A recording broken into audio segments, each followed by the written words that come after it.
So this session comes out of a bit of work that I did for my company, for Atlantis, essentially. And I did that thing where you say to yourself, oh, how hard can this be? Yeah, after that, how hard can it be? Turns out, quite hard when you don't know what you're doing.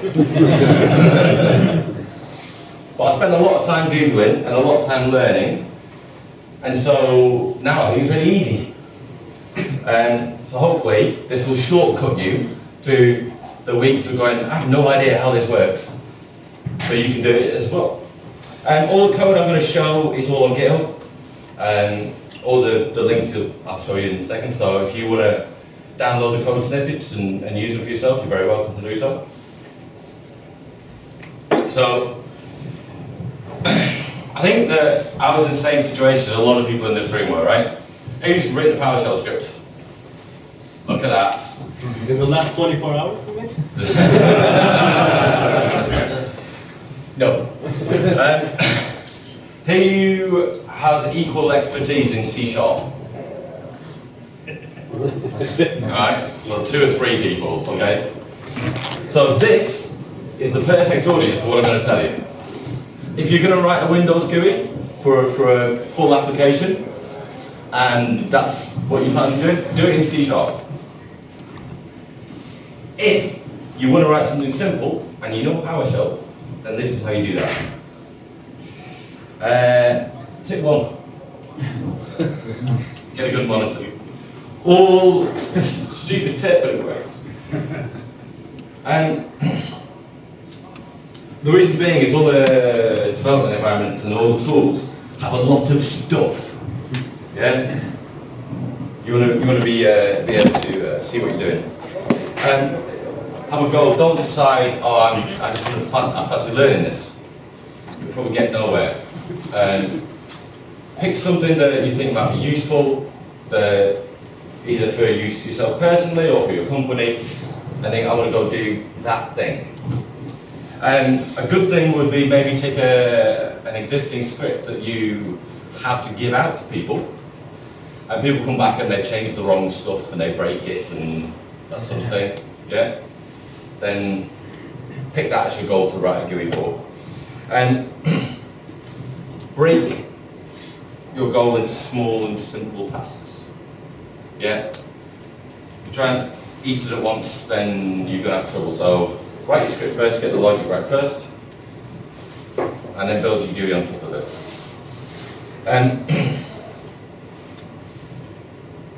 Snap-ins versus modules. It's not really part of it, but I want to talk about it a little bit. Citrix use snap-ins and sometimes modules. And snap-ins is PowerShell version 1, legacy stuff.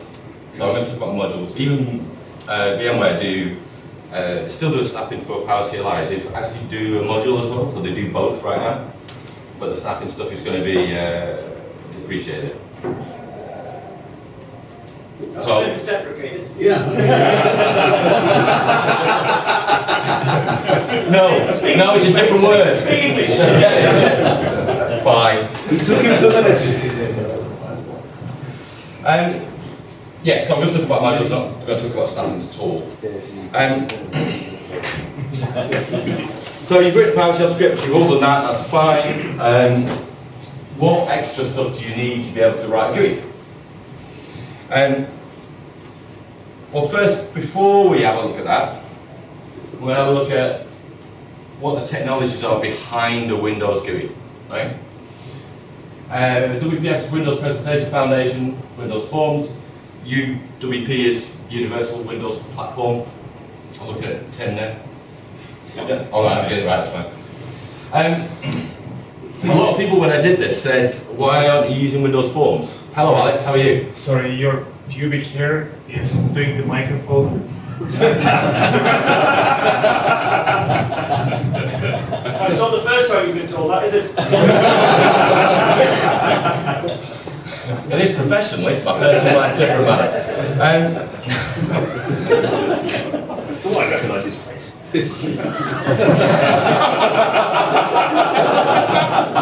Just missing the master.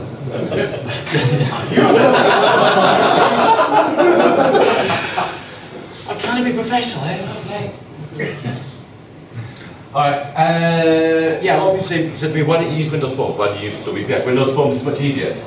And I didn't know enough about them really to make an educated choice when I first started doing this.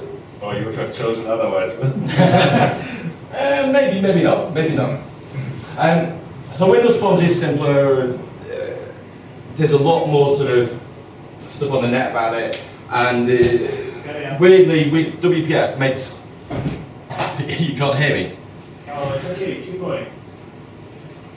Did you fix me, Alex? It's still your here. All right. But Windows Forms is not being developed anymore by Microsoft. They did do a little bit to account for high-res displays, but effectively it will still work. It's all based on .NET, but there'll be no new features for it. So I figured if I'm learning a technology, I should probably learn one that's not dead or dying.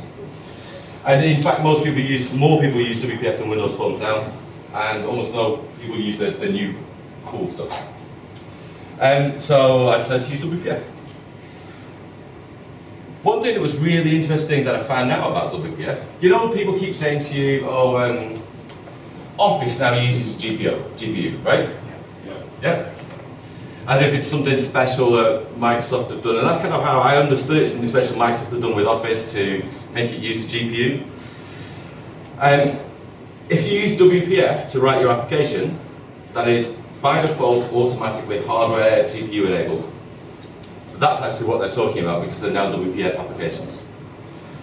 So on that previous slide where you saw now most people are using WPF, that means that over 50% of all new applications are going to be hardware enabled for GPU by default, which will make the main sponsors NVIDIA happy because they can say that to all their people. Right? But I thought that was interesting that I found out about the WPF stuff. Visual Studio. You don't actually need a copy of this, but I would heavily advise it.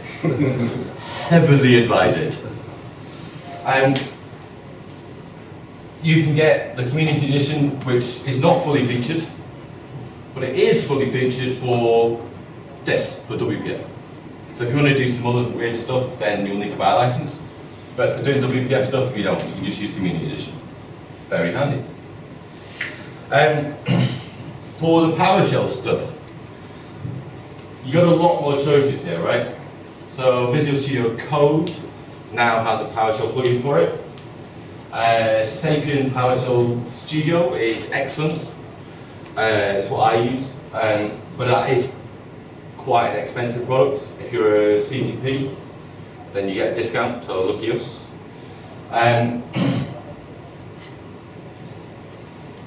I've not used this idea of PowerShell Plus One, but that's free, and I had a quick look at it, it looked pretty good. There's the native one. Yeah,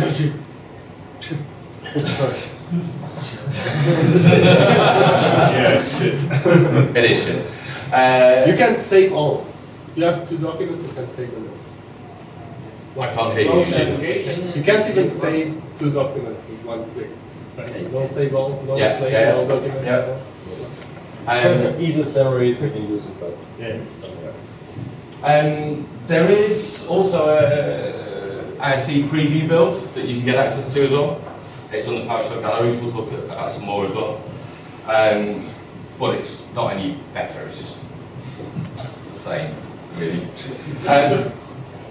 Dell Power GUI is quite good.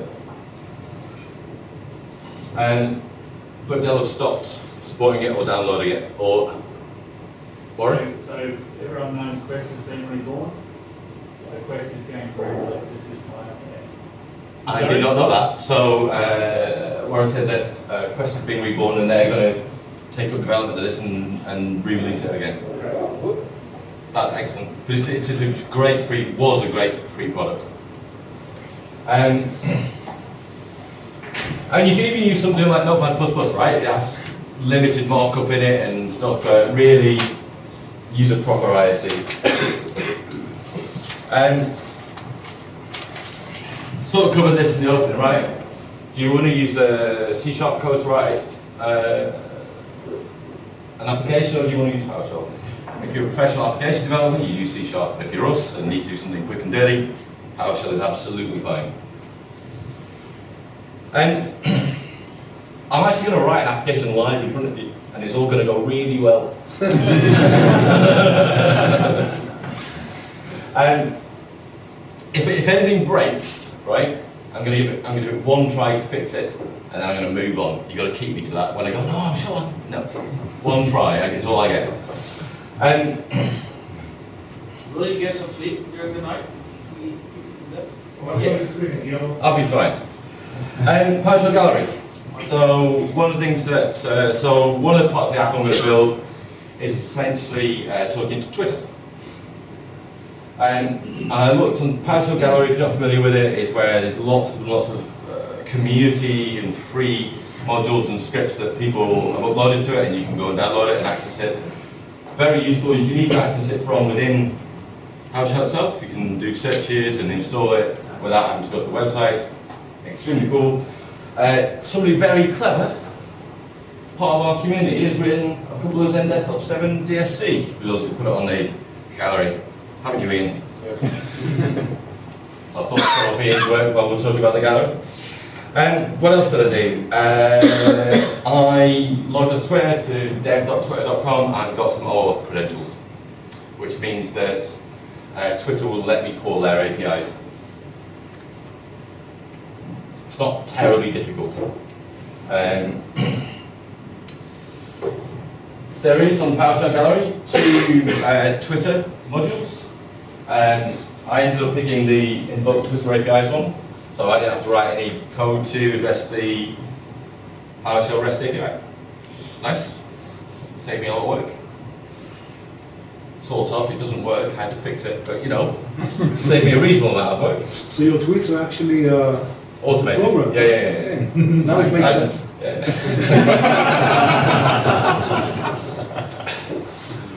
Thanks, Jenny.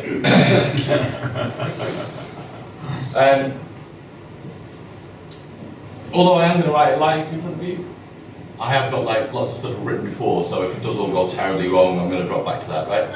So, so we should get somewhere at least. Now I've got to sit down. All right, we'll give it a go. So, No. Yes.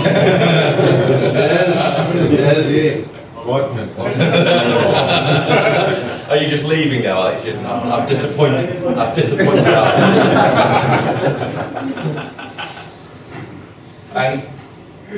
Is that text big enough? Can you see it at the back? Yeah, but it's just. Nemo is very big.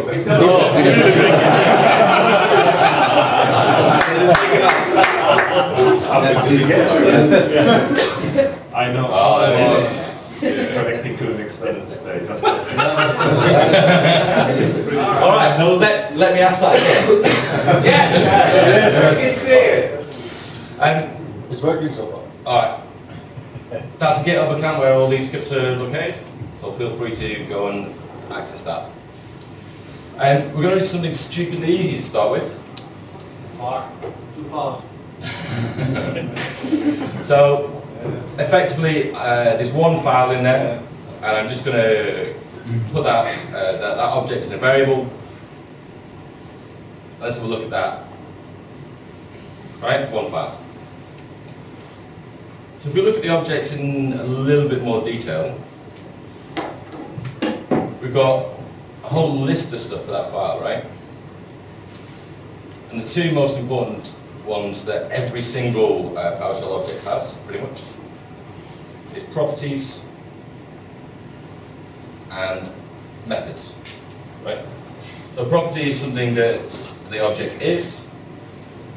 A method is something you can do to the object. Easy. So if you have a look at the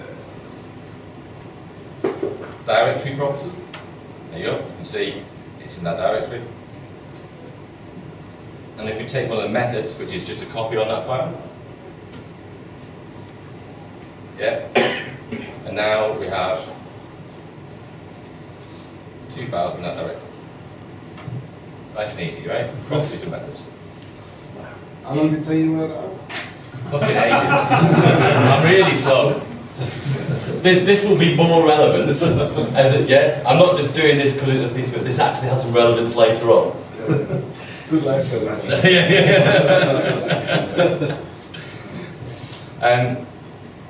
All right. So we'll remember methods and properties for later. All right. So now what I can do is I can import the Twitter module that I spoke about before that we downloaded from the gallery. And let's just check it's imported correctly by getting the commands. Right? We're going to be using the get Twitter user lookup. The set my name is a variable again.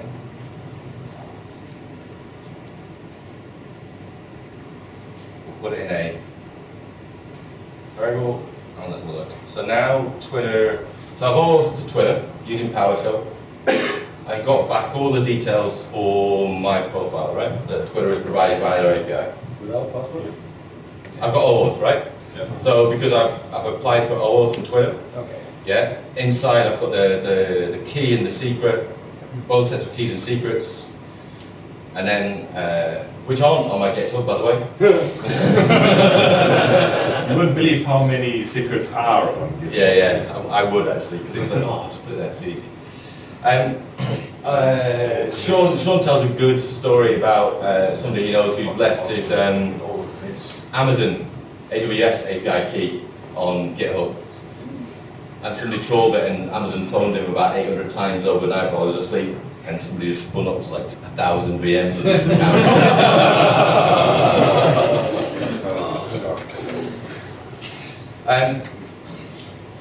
So one of the nice things that we're getting back from all this data, so let's say location, right? London, fine. That is not correct.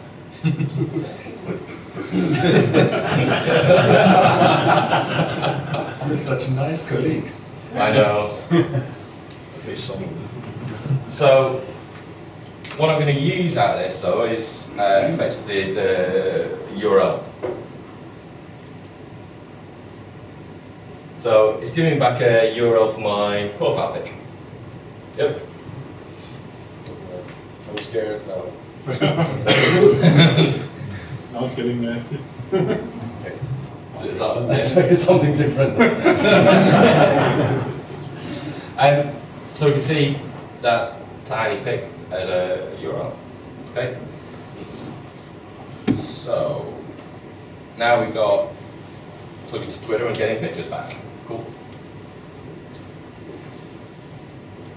So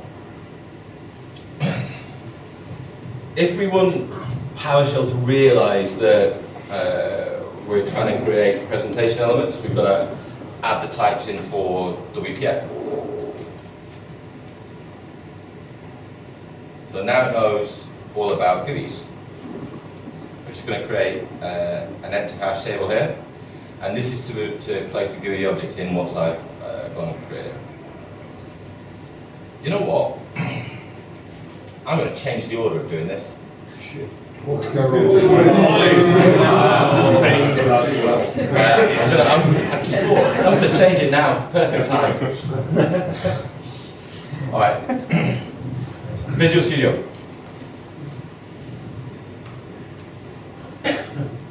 So let's do a new project, new WPF application, and call it.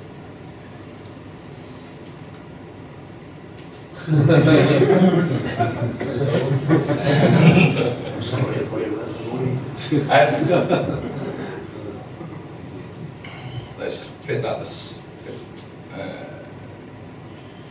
Okay. So we've got effectively like more, right? And we can do some interesting stuff. So we can put an image on there.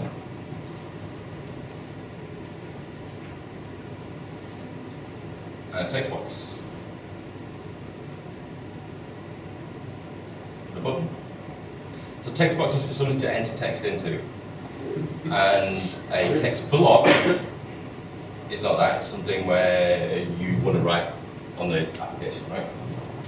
So we've got 4 elements here. Now it's really important actually that we name the elements that we want to interact with in the code. And we'll see why later. So if we then look at the properties of that main window element, I'm going to call it really imaginatively window. And we've got all kinds of stuff in here. So what colour it is, appearance. You don't really need to understand all of these. And you've also got something here called events. Now, I'm actually going to show the button one rather than the window one because it's clearer. So events are effectively when you're waiting for some interaction from the user. So when you're doing this in a script, it will run through the bit of code that you've got an event for, but it won't do anything. It will wait for some user interaction in the GUI for that bit of code to execute. Funnily enough, you'd think that all you need for a button is click, right? That's all the button does. All of these are things that you can do. So we've got keyboard focus, open a context menu, etc., etc. So that you can get really, really detailed around what you needed to do. Obviously, mostly you'll just want people to click it, right?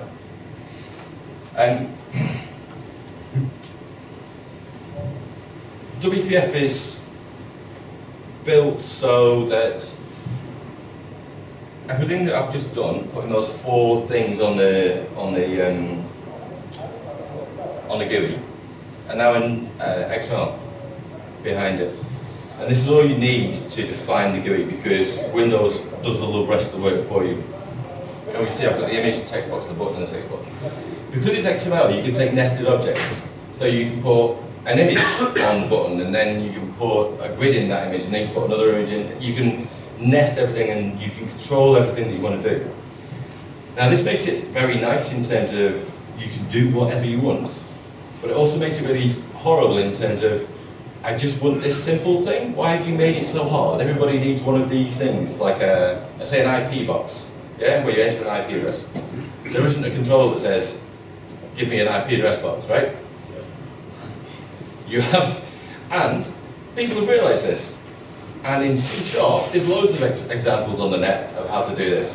PowerShell, not so much. But we'll go into that in a second. But very controllable, and that's the XML that you need. So let's say this text block, I want it to say, put my Twitter handle in there. And let's say we'll make it a little bit bigger. Fine. This button, I'm going to need to name this, right? So let's call it E2VC. And I don't want it to say button, I want it to say get picture. Alright, this text box it needs to have a name, it already does, but I'm going to call it E2VC. And I don't want to say text box, and I want it to be blank. This image, again, it will have a name, but I'm going to give it a specific name. Because you don't want your stuff to say image 1, image 2, image 3 in your application, right? You need to give it a logical name. Alright? And I'm going to give it a colour as well. I'm going to say, I had a bit of paper. I had a bag actually, where's my bag? There it is. There it is. Brilliantly prepared. And I'm going to colour it. Is it still the light theme? Yeah, All things are like that. Rules and sir. I sometimes ask myself, is he the magic horse? I actually coloured it. Jim, do you drink the most at night out and then people cry? No, but it's close. Don't go to dinner with the jam. Alright, and now we call it a nice teal. Alright, that's it. GUI built in Visual Studio. So now let's go back to the code.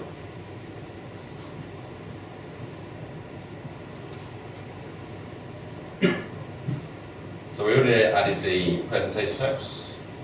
And this is just an empty hash table which we're going to stick things into later. Now, this XML code, I'm now going to read that using just get content. So effectively we're going to have a string with that XML code in. And we can see that there, right? So that's exactly the same as we saw in Visual Studio. And we can see, because we use get content, it's a string rather than any other type of object, which is fine. Because what Visual Studio does is it expects you to be using C#, doesn't expect you to be using PowerShell.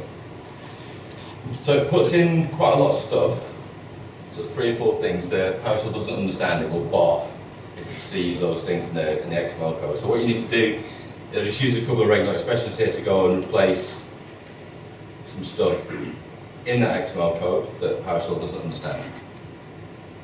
All right?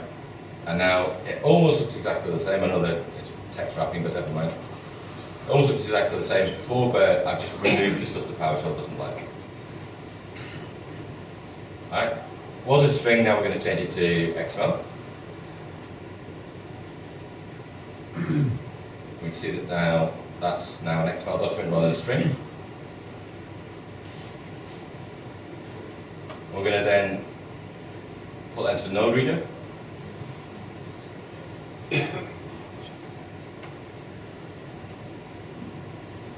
And with this is now a system Windows object. So now Windows knows that the content of that XML file is meant to describe a GUI. Now, this is why I said we needed to name the stuff we needed to interact with. Because this line of code is effectively going through all the nodes, and if you've got a complicated application, you can have hundreds of thousands of bits that you don't necessarily want to interact with on your application. But when you name stuff, you say, right, I want to select those nodes and we can interact with them.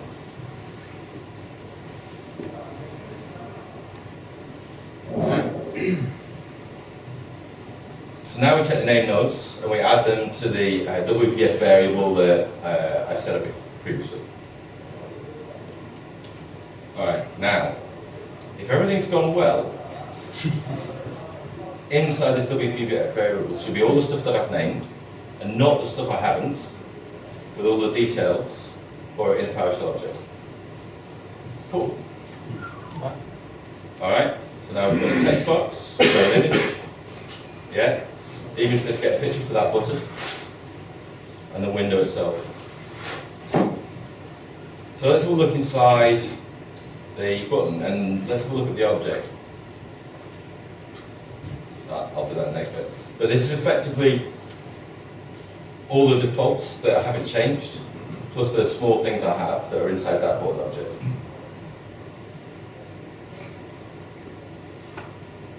And if we do get member on that,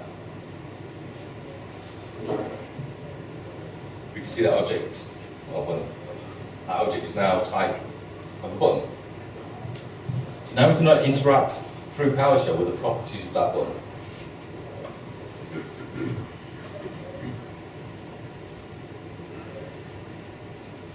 So if I just do that, actually let's look at so we saw the properties first, right? And those properties conform to Visual Studio's properties. Right, so if I do the button, all those properties are basically these bits here, right? I'm going to show you the events. If you have a look at that button property in PowerShell Studio,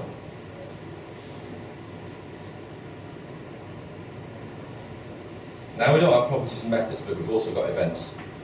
this is why I showed that thing earlier, Ian, if you were wondering why I was being like really basic.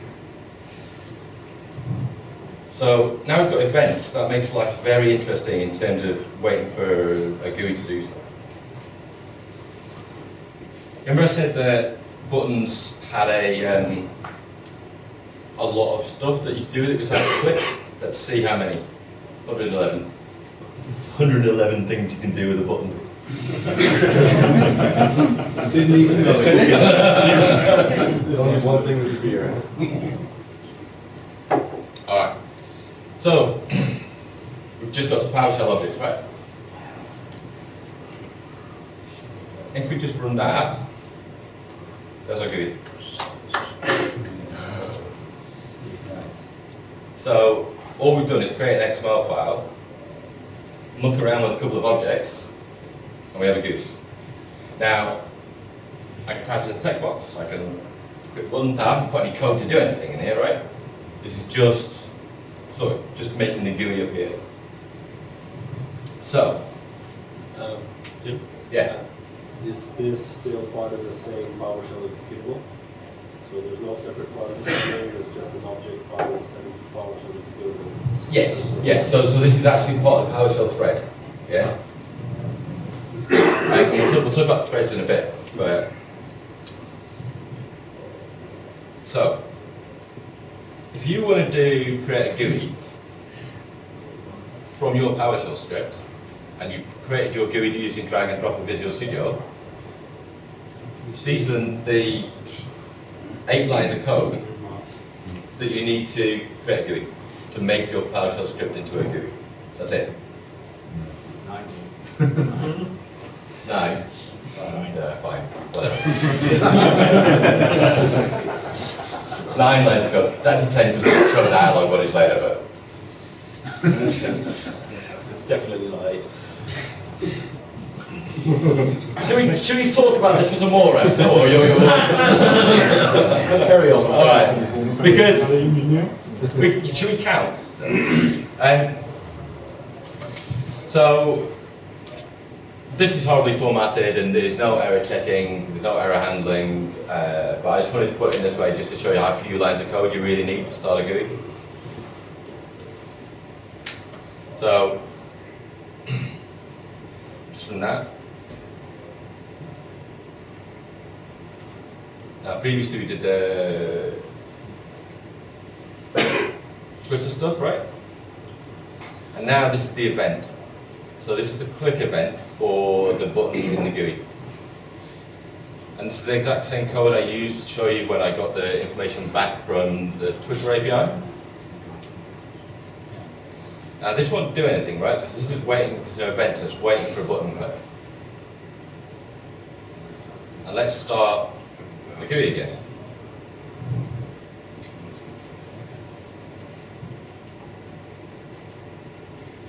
Yeah.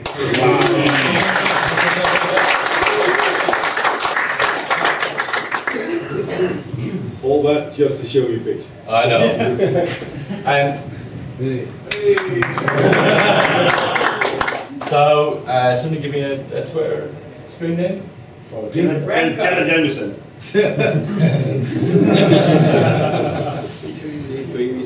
E2VC? Alex should have been There you go. So what have we done here, right?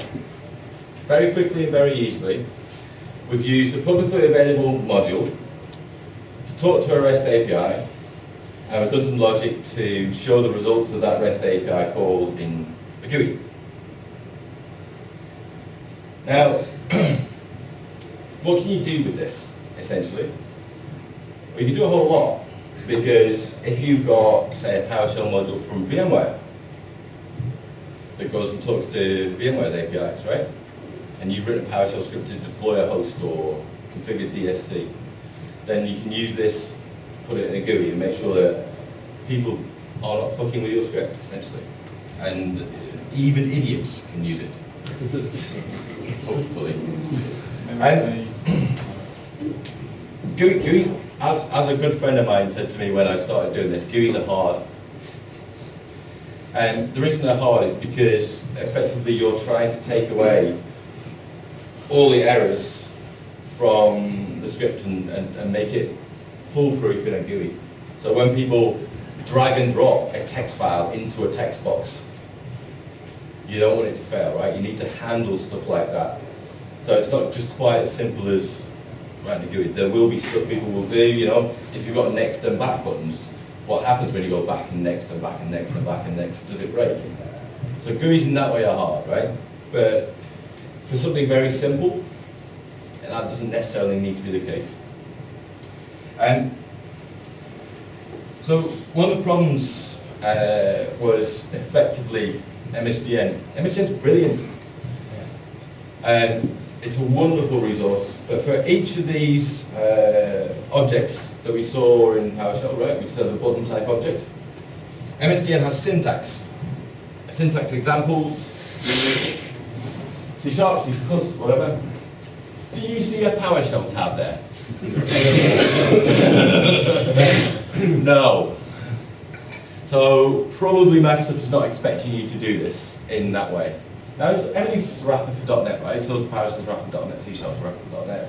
So it's all kind of related, and you can kind of work it out if you have a look at it hard enough, or especially if you look at the C# stuff. But it is more difficult. There's no question about it. If you started to do complicated stuff, it's more difficult. And if you just do what I showed you to do, you will have this happen to you sooner rather than later. Okay? The reason being is that if you put your logic and the UI thread in the same place, in the same thread, yeah? So your application logic and your UI in the same thread, if you tell your logic to go away and do something, say like deploying an OVF, which takes 10 minutes, yep? That thread is now fully occupied and can't do anything else while it's deploying the OVF. So now, your GUI is not responding to any input at all. And Microsoft Windows will realize this and it will say, no, it's not responding. And you know, if you give it out and they do something with it and then it goes not responding, it doesn't look great, yeah? So the trick to doing this is effectively putting your UI in a different thread than your application logic. How do you do that with PowerShell? Start job is a good way. Start job. The start job's been around for ages, so it's well known. Those are good syntax and good examples. It's not that hard to use. And what it does do though is launches a completely new PowerShell instance. So it's not multi-threading, it's multi-processing. Yeah. Well, it's all multi-processing really, but Really? yeah. So PowerShell doesn't do multi-threading? So I had a chat with Brandon earlier, and he said that there is a way to do proper multi-threading, but he said it's really, really hard. So if Brandon says that, I cannot trust him.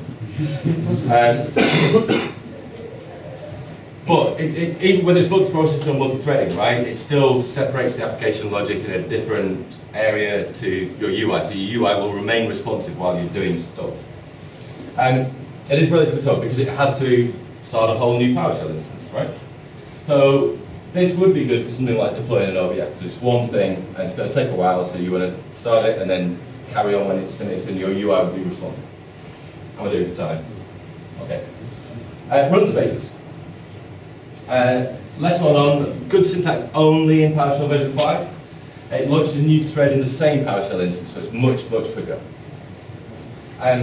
You have run space pools, which mean that, say if you wanted to ping 1,000 IP addresses, but you don't want it to do one at a time, right? You want to do, say, 20 at a time. Well, you use run space pools to say you have 20 threads, and then when one's finished, grab a new one. So you're not starting 1,000 threads and killing your machine. So run space pool is for very sort of wide tasks. You can also convert PowerShell scripts to an exe. So now you've completely hidden the PowerShell bit of your script from the user.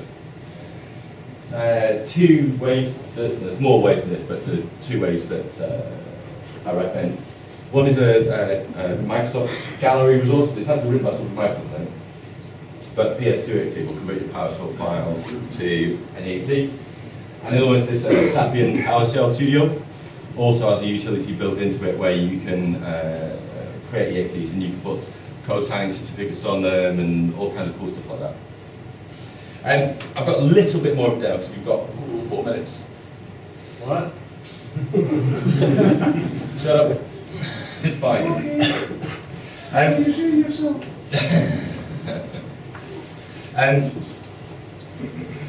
So, essentially, I'm going to do this, we've got time for it, but I was going to show you what I did, essentially for my work, by doing this and what is achievable.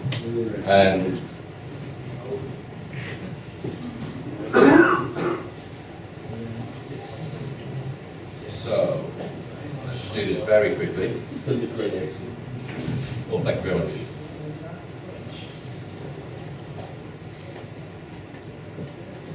But you know that they just the PowerShell scripts are visible, and it's exe. Extract. It's not obfuscated. It's, Yeah. The code is easily visible. So, so this is the community edition for Atlantis.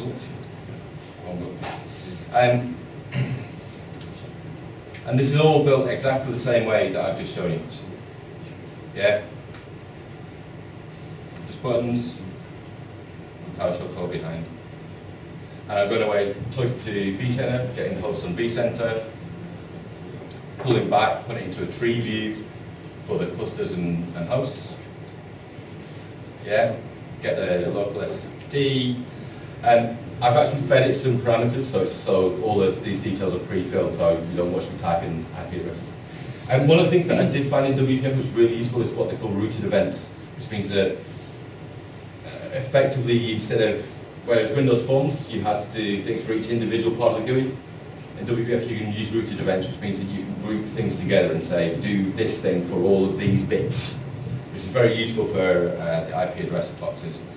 It's weird, right? What should happen if I press backspace there? Yeah. Right?